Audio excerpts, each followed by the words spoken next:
update nje khawulezile malunga ne-ad hoc committee. Hayi ke babe ne-meeting yabo yokuqala ka-2026 apho bebeplana khona into yoba iprogram yabo bazayiqhuba njani, izeziphi witness ezibalulekile kunezinye okumele zivele kuqala kunezinye nomcimbi wama-date. Hayi ke uvelile u-evidence leader nento ethi uPaul Solomon noBrown Mkhotsi bathi bayoyika ukuzovela ku-ad hoc committee in person for security reasons. So nyoba bafuna ukuyenza virtually ke, but ikhona into ethi kusamele into bayodibana namagqwetha wabo. Wenyuka uKhusela wathi asizuxelelwa lonto phansi koba benezitholo ezingaka ezijongene nabo ngqo, kumele baze bazosiphendula then bazosithonisa bevela. Iwesi lo nguPaul Solomon wayakwazi ukuzi-impersonator azenza umuntu ongathi usebenza ko-IPD apha, xa kumele azophendula lezo zinto ezo utshona evela. Wabuya uSikhosana wathi kanti ndinqinelana naye uKhusela simfuna apha uPaul Solomon akakwazi into yoba athi ejongene nento ezinje asithonise evela.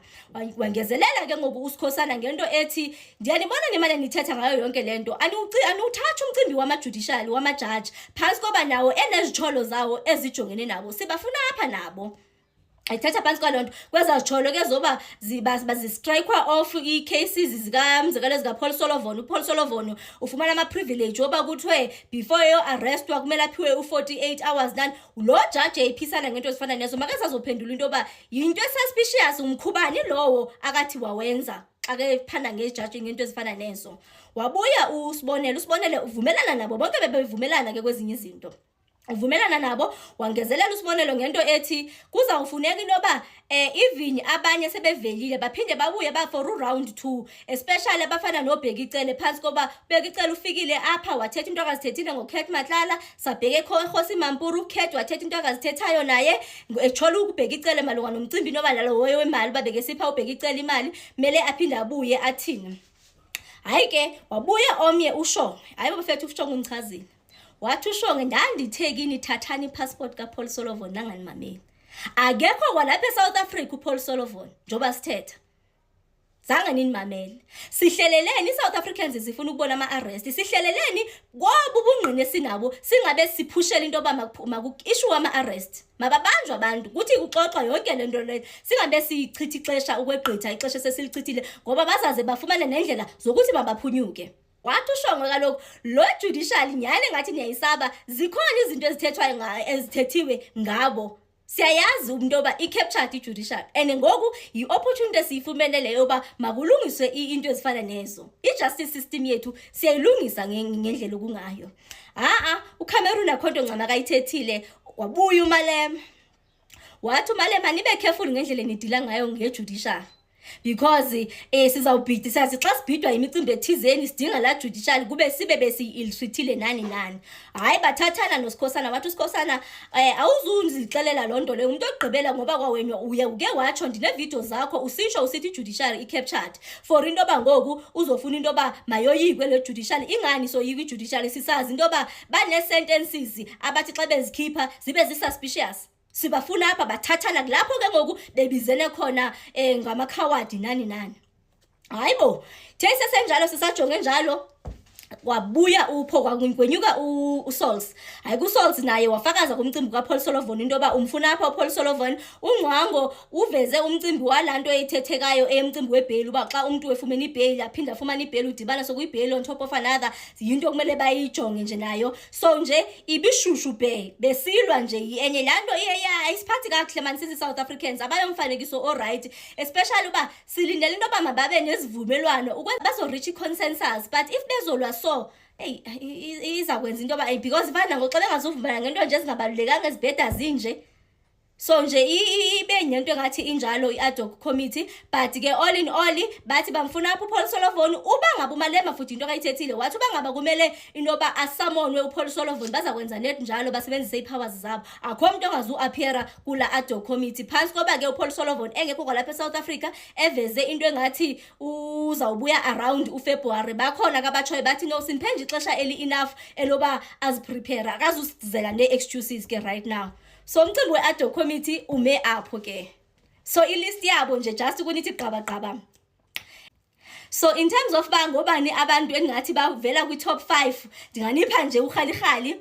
Kunumber 1 bokubhalwe uGeneral Khumalo, bathethisana ke ngokuthi kunumber 2 kukhona uGeneral Phahlane. uGeneral Phahlane wayeyi-national commissioner yakhona pha esiphoyiseni, then babenzela iyelenqe loba bamgxothise emsebenzini. Iye yathethwa ke loo nto iconfirma nguCedric Nkabinde kulaa nto la ad hoc committee. So bayamfuna bengunumber 2, so baye banyanzeleka into yoba mabathethisane beyi-ad hoc committee into yoba ngubani oza kuqala xa kunguGeneral Khumalo noGeneral Phahlane. uMcBride ukhona apho, I think ungunumber 3 if not mistaken. Kukhona unumber 4 nguJulius Mkhwanazi, number 4, and yeah, the list just goes on. Che, I think when I'm covered kulama inputs akhona, but kuyobe kuyiphutha elikhulu kakhulu futhi che uma singake senze lento efunwayo lo baba bathi uPaul Sullivan. Ngeke ngasho before sivala ngathi ithatheni ipassport yalo muntu ngoba uzobaleka, and indeed now we are told ukuthi useLondon. It's a pity that now we need to submit certain affidavits in order to call certain people, but I agree with the Honorable Khosela ukuthi lona ubaba uPaul Sullivan kumele abizwe and aze physically, but in pertaining to our judges and the prosecutors and the rest of laba amagama esifuna ukuwabiza, I feel ukuthi some of them don't even need an affidavit to be called in. For example, the judge elinikeze ubaba uPaul Sullivan incwadi yokuthi you can't arrest him unless you inform him 48 hours before. That judge needs to see us. Kunenkulumo emele asixoxele yona. Number 2, the same matter yaka Paul Sullivan is struck out of the roll, the document that you got last night. Those allegations against him were struck off the roll. Mawifunda leyanto, it's so suspicious kakhulu. Naloyo judge loyo naloyo prosecutor, they need to see us bazosixoxela ukuthi yini lento labayenza. Ayifune affidavit ke le chair, if I may say. So I think I would propose to chair and the committee that I know that we are pressed for time and we are supposed to finish in due time in February. However, we won't be doing justice to the South Africans. South Africans want people to be arrested. And I would suggest ukuthi we arrest the few that we have done. We are done with this banenkinga sibafake nje ejele sibatholile indawo zokulala babe right. But we can't miss a space where we further probe these things esesizitholile masifika la phakathi. There is more that came when we were already in session where we ad hoc. There was less that we understood before we went in, but now more has come. And if you check lesikhathi esisibekile, some people might find indlela yokusibalekela. There's a lot that we need to probe. We've discovered ukuthi this ad hoc committee is a necessity. And fortunate for it, I found nale enye commission, it doesn't waste money. It doesn't require too much money to ukuthi isebenze. However, it's a huge benefit to South Africans. We've uncovered a lot of things thanks to General Mkhwanazi.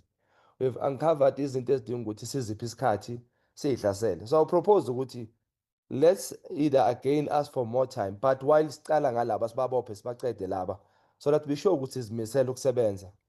And we are not just the other administration not saying bebangasebenzi, maybe bebasebenza, but we want to deliver results with my South Africans. So I propose that 1, let's further look at this into yesikhathi. And 2, I agree with akuqale uGeneral Phahlane personally. Why? Because ama allegations waka Paul Sullivan and the likes are coming from General Phahlane. The fact that uzenze ilokhu nje member ye-IPID comes from uGeneral Phahlane. So it indeed uGeneral Phahlane should be the person to start. I'm not sure whether I agree with ukuthi makanikezwe isikhathi esincane for 1 day. What if there is more that needs him to give us into eziqinile about these issues of ubaba lo phethe country to Paul Sullivan, because seems like Paul Sullivan is the president of this country, goes and does whatever. We are father no president when your country does whatever they want to do a country in Yabantu. So I propose that we also spend more of his card to probe certain matters. Thank you, Chair.